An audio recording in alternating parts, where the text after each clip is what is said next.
Hi everyone, this is Priya Tomar and welcome to my channel and मैंने काफ़ी time पहले channel बनाया था एंड सोचा था कि मैं आप लोगों के साथ अपनी स्टोरी शेयर करूँगी बट मैं नहीं कर पाई लेकिन आज मैंने सोचा है कि मैं आपके साथ अपनी स्टोरी शेयर करूँगी। सो पहले मैं आपसे शेयर करना चाहूँगी कि मैंने ये चैनल क्रिएट क्यों किया और मुझे ये चैनल क्रिएट करने का ख्याल क्यों आया। इसके दो रीजंस थे। तो जब मैं प्रेग्नेंट थी that time I thought like I create my channel and I share my thoughts with everyone, क्योंकि जब मैं प्रेग्नेंट थी तो I use to track my pregnancy over a pregnancy tracker app और वहाँ पे मैं काफ़ी पोस्ट रीड करती थी जो नॉर्मली मेरी जैसी प्रेग्नेंट लेडीज़ ही वहाँ पे पोस्ट करती थी। तो मैंने एक चीज़ बहुत नोटिस की कि most of the pregnant ladies and even females are feeling so emotionally lonely and alone।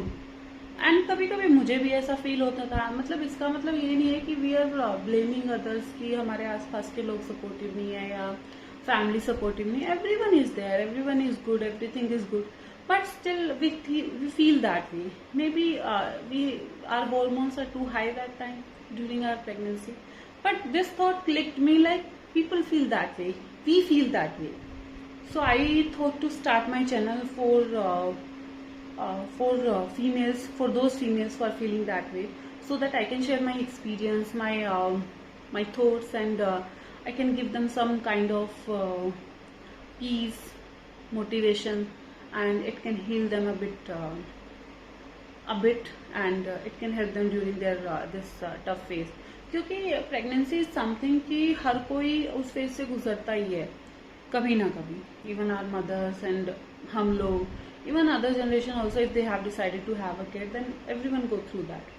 And दूसरा इसका बहुत ही स्ट्रॉन्ग रीजन था my pregnancy journey, because I have a rare condition called bicornuate uterus and हम लोगों को इसके बारे में ज़्यादा कुछ पता नहीं था। जब भी when I got pregnant for the first time तो हम लोग अपनी फर्स्ट सोनोग्राफी के, we were very happy actually and we went for our first sonography at 8th week of the pregnancy. तो हम लोग जब वहाँ पे गए एंड हमारी सोनोग्राफी हुई, उसके बाद हम लोग को पता चला कि आई हैव बाइकॉर्नेट यूट्रस। बाइकॉर्नेट यूट्रस क्या होता है, मे बी यू नो और may be don't know, because हम लोगों को भी नहीं पता था जब तक हमें बताया नहीं था किसी ने, जब तक हमें डॉक्टर ने नहीं बताया कि आपको बाइकॉर्नेट यूट्रस है। तो मैं डेफिनेटली अपना अगला वीडियोस में ये भी बताऊंगी कि ये क्या होता है एंड क्या हम कर सकते हैं इसके लिए। तो जब उन्होंने हमें बताया तो ओके, सोनोग्राफी में आया कि बाइकॉर्नेट यूट्रस है, तो हम लोग अपने डॉक्टर के पास गए। तो उन्होंने बोला कि ठीक है ये कंडीशन है, बट इसकी वजह से आपकी प्रेगनेंसी थोड़ा सा कॉम्प्लिकेटेड और हाई रिस्क का प्रेगनेंसी होगी। तो बट शी सेड कि सब ठीक होगा। मतलब है, ऐसे लोग हैं जिनको ये कंडीशन होती है और उसके बाद भी सक्सेसफुली उनकी डिलीवरी भी होती है एंड फुल टर्म उनका प्रेगनेंसी भी जाता है। तो हम लोगों ने उम्मीद रखी, वी वर क्वाइट होपफुल कि अगर डॉक्टर बोल रही है तो ठीक है, सब ठीक होगा, क्योंकि हम लोग डॉक्टर नहीं हैं, इसलिए हमने विश्वास किया और करना भी चाहिए। वॉट एवर डॉक्टर से, they are professional, so they know everything, not everything but they know things much better than us. तो हमने सोचा ठीक है, मतलब ये बोल रहे तो सब ठीक ही जाएगा and we went home. But at the next scan that were done almost on 13th week of the pregnancy, हमें पता चला कि सम मिसकैरेज, क्योंकि कुछ सिम्टम्स नहीं थे, कुछ नहीं था। तो जाके वहीं पे हमें सोनोग्राफी के टाइम पे पता चला कि फीटस में कोई हार्ट बीट नहीं है। तो वी गोट टू नो कि मिसकैरेज हो चुका है and all. It was quite tough phase. तो हम लोगों ने ठीक है, हमारा चीज़ें हुई, we went through that. But उसके बाद मैंने, जैसे हमारा वो फर्स्ट प्रेगनेंसी थी और हमें भी नहीं पता था बाइकॉर्नेट क्या होता है एंड ऑल। उसके बाद हम लोगों ने, मे बी डॉक्टर ने बोला मे बी इसकी वजह से, बाइकॉर्नेट की वजह से हुआ है, और बोले कि शायद कोई और रीज़न हो। तो अभी कह नहीं सकते क्योंकि पहला प्रेगनेंसी था, तो उन्होंने कोई ऐसा एडवांस टेस्ट और कुछ भी नहीं बोला ठीक है कि ये फर्स्ट प्रेगनेंसी तो हो जाता है, it's quite normal these days to have a miscarriage. तो ऐसा उन्होंने बोला, हमने बोला ठीक है, ऐसा है तो ठीक है, इट्स ओके।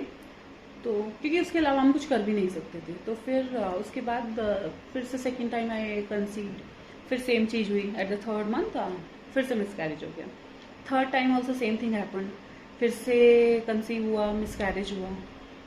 उसके बाद it was not normal after having 3 miscarriages, it's not normal then. तो उसके बाद मैंने बहुत वीडियोस देखी कि हम क्या कर सकते हैं, क्या नहीं कर सकते। तो मैंने जब सर्च किया अबाउट बाइकॉर्नेट यूट्रस, मुझे ठीक है, I found everything about it कि बाइकॉर्नेट क्या होता है and all the data about it on YouTube and every on internet. लेकिन that time I started looking for the positive stories, क्योंकि हमारे 3 मिसकैरेजेस हो चुके थे उस टाइम पे। तो हम लोगों के पास ऑप्शन नहीं था कि हम लोग बहुत नेगेटिव होके बैठ जाए या फिर हम डिप्रेस होके बैठ जाए, क्योंकि उससे कुछ नहीं होता। डेफिनेटली उससे कुछ नहीं होता। इट्स जस्ट वो हम लोगों को सिर्फ इम्पैक्ट करता नेगेटिव वे में, बट उससे हमारा कोई बेनिफिट तो होता नहीं। तो इसलिए मैंने वो सब ना सोच के मैंने अपने आप को थोड़ा समझाया एंड उसके बाद मैंने सोचा कि ठीक है, जो हुआ है, now I look for the positive stories. तो मैंने यूट्यूब पे जाके सर्च किया कि क्या बाइकॉर्नेट के रिगार्डिंग किसी ने अपनी स्टोरी शेयर की है या किसी ने अपना पूरा प्रेगनेंसी जर्नी शेयर किया है कि उनका कैसे चीज़ें हुई और कैसे फाइनली सब कुछ ठीक हो गया एंड पूरा 9 मंथ्स पे उनका डिलीवरी हुआ and they have their kid, ऐसा करके। बट मुझे वहाँ पे कोई सक्सेस स्टोरी मिला नहीं एक भी जिसको मैं रीड करके ये फील कर पाती हूँ कि ठीक है ये कंडीशन है, बट उनका फिर भी सब कुछ ठीक हो गया और सब अच्छे से हुआ और हमारा भी सब अच्छे से होगा।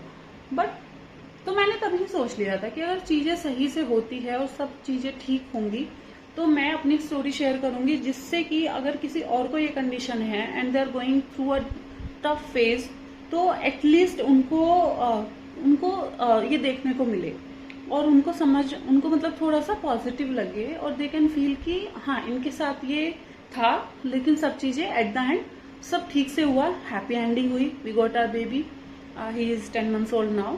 So I'll share that story also, how the pregnancy went on, all that in later videos. So I just want to give a positive thought to the people who are dealing with that and right now who are struggling with that, कि चीज़ें ठीक होंगी, चीज़ें ठीक होती हैं, हम positive रहेंगे तो सब चीज़ें ठीक हो जाएंगी। So this is the only thing I thought that time. तो इसीलिए मैंने सोचा ठीक है, अभी my baby is 10 months old, I can start it, I can share my story and I'll share it to you throughout from starting to end, even from 2021 to 2026 I'll share everything like what happened, how we went through, कैसे चीजें हुई।